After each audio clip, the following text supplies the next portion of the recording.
Se a gente quer resultado, nós temos que lutar. Não adianta, nada vai cair do céu. Nada cai do céu. Fé nasce do chão. Acho que a gente inverteu as coisas, né? A nossa oração tinha que ser voltada para o chão o tempo todo. Que é aqui que Deus floresce. Deus é igual semente, floresce no chão. Essa metáfora de que Deus está no céu, isso é bonito. Mas é aqui, ó, é pisando nesse chão que a vida acontece. A força que Deus me dá, a força que Deus lhe dá, é para que a gente consiga plantar o jardim. Ninguém prometeu que nossa vida seria um jardim de flores, mas Deus prometeu a força para a gente plantar. Eu estou aqui, graças a Deus, cheio de saúde, tenho o meu esforço nessa história, tem, mas é dom de Deus em mim, eu faço a minha força. Quer passar no vestibular? Estuda. Não tem essa história, ô padre, reza para mim. Não vou rezar não. Se você não estudar, minha oração não serve para nada neste momento. Se você não estudar, você não adianta ficar sentado, ajoelhado diante do Santíssimo com o livro na cabeça. Ô Senhor, me ajuda a passar no vestibular. Faça primeiro a sua tarefa, depois você tem o direito de esperar pelo dom. É aquilo que a gente fala sempre. Nós só temos o direito de esperar pelo impossível depois que fizermos tudo o que nos foi possível. Agora tem um outro detalhe. Ela está dizendo aqui, padre, tudo é muito difícil. Pode ser que você esteja prestando atenção demais no que é difícil. Aí tudo fica mais difícil ainda. Gente, a vida sempre será determinada a partir do que a gente presta atenção. Se você tem diante de você um problema, você tem duas possibilidades. Ou você enxerga o problema, ou você já enxerga a solução. Tem gente que só enxerga o problema. Aí dificilmente encontra a solução, porque fixa os olhos no problema e aí não tem olhos para encontrar a solução. E aí depende de como nós interpretamos a vida. Tem gente que adora a dificuldade, tem gente que adora problema. E acaba se tornando uma fonte de problemas, porque não está disposto para soluções. Tem gente que não sabe viver sem um problema. No meu livro que eu vou lançar tem uma personagem interessante, que ela é ficcionada nas doenças, ela adora ter doença. O sonho da vida dela é ter um plano de saúde. A alegria dela é receber um exame em que ela está precária. A alegria dela é contar as doenças, a dor de cabeça que não passa, é a pedra na vesícula. Tem gente que gosta disso, tem gente que presta atenção só no que é ruim. Mas não pode ser assim, minha gente. Esse espírito pessimista só nos faz ver o lado negativo das coisas. Pelo amor de Deus. Você tem que ser um pouco mais otimista. Você precisa prestar atenção um pouco mais nas coisas que são boas. Outro dia eu recebi um e-mail muito interessante. Dizem que tinham duas crianças brincando no gelo e de repente o lugar em que uma delas estava quebrou e ela caiu e ficou presa ali dentro.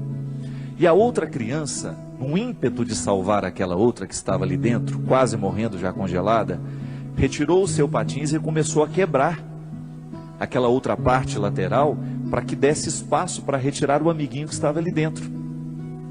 E com muito esforço aquela criança conseguiu. Milagrosamente, ela buscou uma força tão grande dentro dela que ela conseguiu, mesmo não tendo força suficiente para isso, ela conseguiu quebrar aquele gelo com o patins.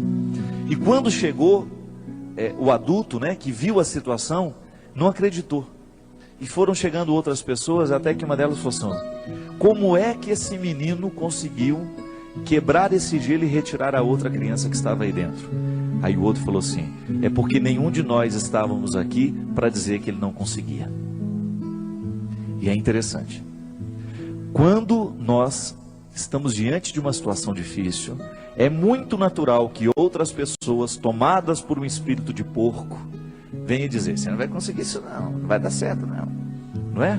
E sempre tem um assim: eu não falei? Eu não sei não, estou achando que esse negócio vai dar certo não. Sempre tem um espírito de porco pronto para jogar uma frase destrutiva, que vai desanimar. Mas não.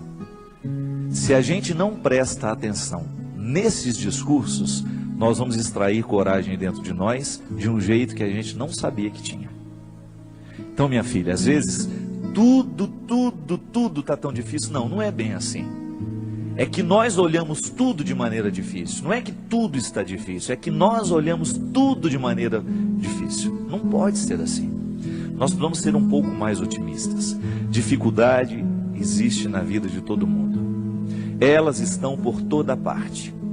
Agora, a maneira como nós encaramos essas dificuldades é que vai fazer a diferença. São 5.000 pessoas para 5 vagas. Não fique preocupada, viu? 90% destes 5.000 que estão tentando essa vaga não estudou do jeito que você estudou. Se você verdadeiramente se prepara para as coisas, você já elimina boa parte dos concorrentes, porque a maioria é mais ou menos. A maioria está vivendo mais ou menos. A maioria está fazendo mais ou menos. São poucas as pessoas que verdadeiramente estão tomando a vida com responsabilidade do jeito que ela precisa. São poucos os jovens que na fase de 16, 17 anos estão levando o colégio a sério. São poucos os universitários que hoje estão cursando a faculdade com a disciplina que a profissão vai exigir um dia.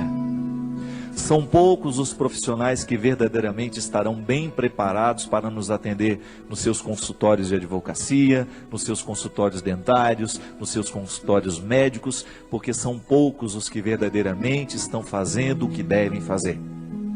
Estou sendo pessimista? Não.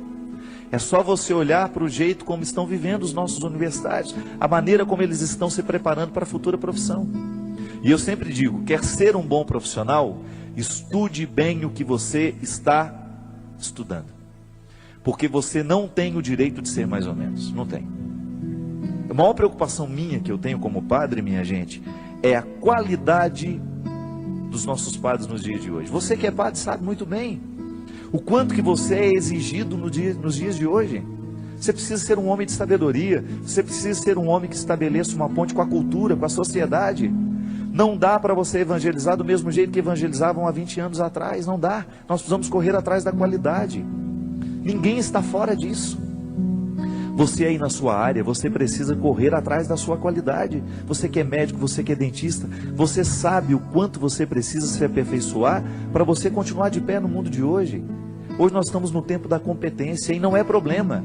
Isso tem que nos motivar para a gente querer, reconhecendo, ainda que seja o mínimo dentro de nós. Nós merecemos cuidar desse mínimo, chegar a aperfeiçoar cada vez mais esse processo, aumentar cada vez mais as nossas possibilidades.